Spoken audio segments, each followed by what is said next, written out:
To my channel, Coin Lady, and a warm welcome back. Crypto is utterly despised by the Democrats.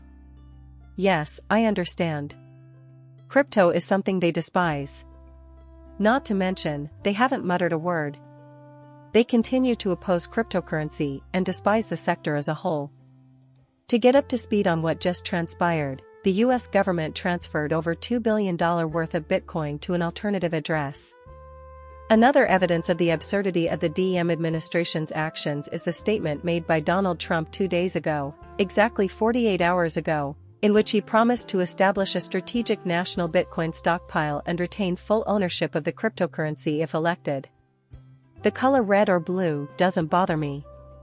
Ignoring politics in favor of content is fine with me. As in, I could care less about the subject matter or the content. Still, one thing that has been on my radar is the Democrats' incessant desire to undo whatever President Trump has proposed or accomplished. Even with the crypto agenda, the Democrats appear to be beginning to exhibit hints that they aren't entirely committed to this field. They are indifferent towards this area. Crazy, right? I just did a piece on this yesterday in which I suggested that the Democrats should show their support for cryptocurrency immediately, not after putting on a show. For a long time now, Congress has reprimanded Gary Gensler without taking any action. Have the planned subpoenas for FTX been issued? To take the lead in the emerging new financial paradigm, what must the United States do?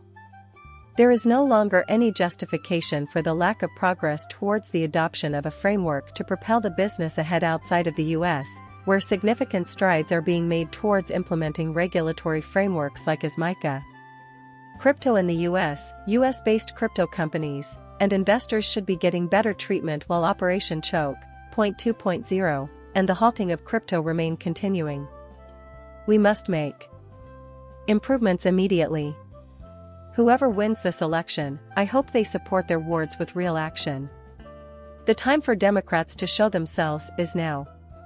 Plus, we are crypto advocates. Also, I agree.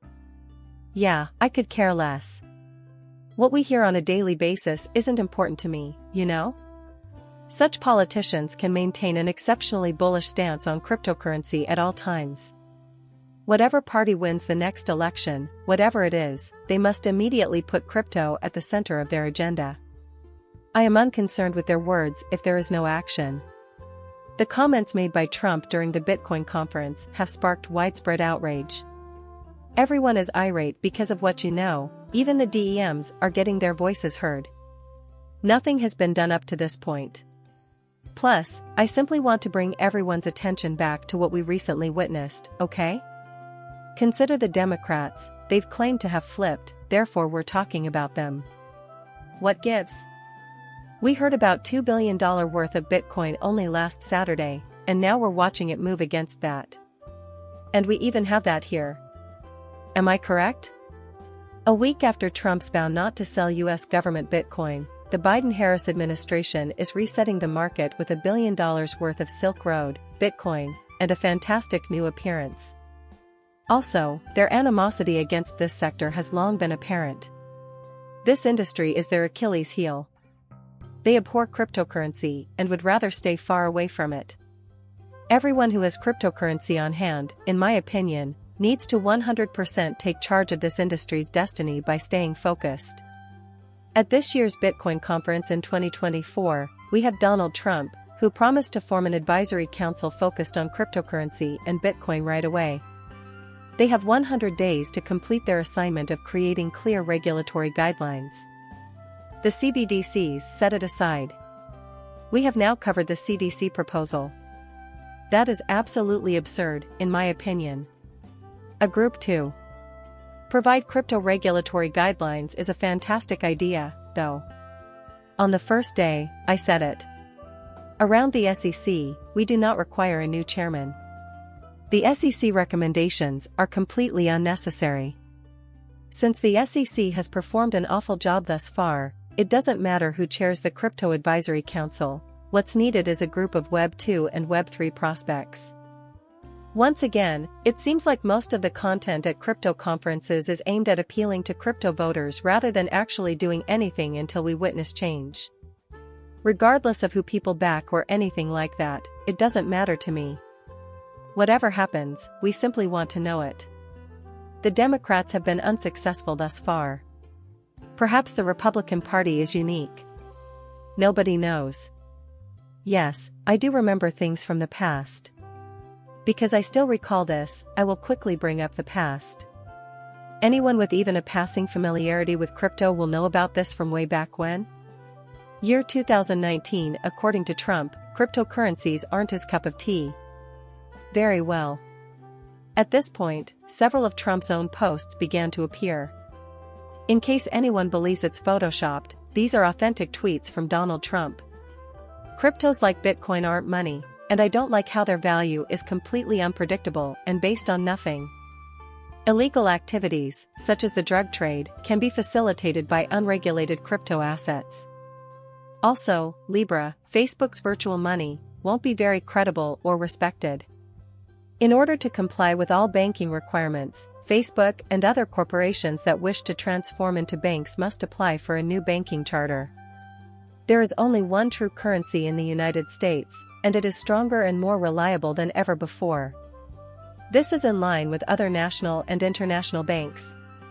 Its dominance in the global currency market is unparalleled. And that will never change. The currency of the US is known as the dollar. Having said that, has this position altered completely as we examine this? Someone needs to tell you that this is 2019. It is now the year 2024.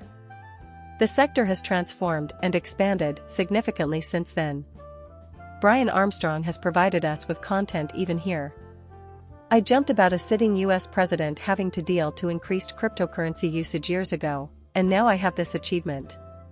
After ignoring you for a while, they start making fun of you. As a result, they engage in combat with you, leaving you victorious. Step 3 is now in our grasp, everyone. Taking a closer look at the area and the industry reveals, as I mentioned before, that it has expanded considerably since then. In my opinion, Trump is not a complete moron. Looking seriously at the adoption of cryptocurrencies in 2024, I don't think any of these politicians are complete dimwits. Compared to 2023, when 30% of adults owned crypto, 40% presently do. Roughly speaking, that's 93 million people. The percentage of women who hold Bitcoin has increased from 18% to 29%, and 63% of those people want to acquire more cryptocurrency. Even Bitcoin ETFs aren't immune to this trend's relentless expansion. Another 29 million Americans may soon be able to purchase a home.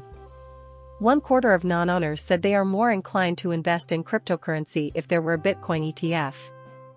Therefore, while examining the ETFs, we can see that the area is expanding at a dizzying rate just by looking at it. For this reason, the political race to become ardently crypto-friendly is just heating up. Although this administrator may have promised us the moon, one thing is clear: they have not been crypto-friendly. They strongly oppose cryptocurrency. I don't blame them if we return to Trump's tweets. To give you an idea of the level of official pushback around Bitcoin, consider this: in September of 2021, China declared all cryptocurrency transactions illegal. By subscribing and giving my channel a like, I'd greatly appreciate it.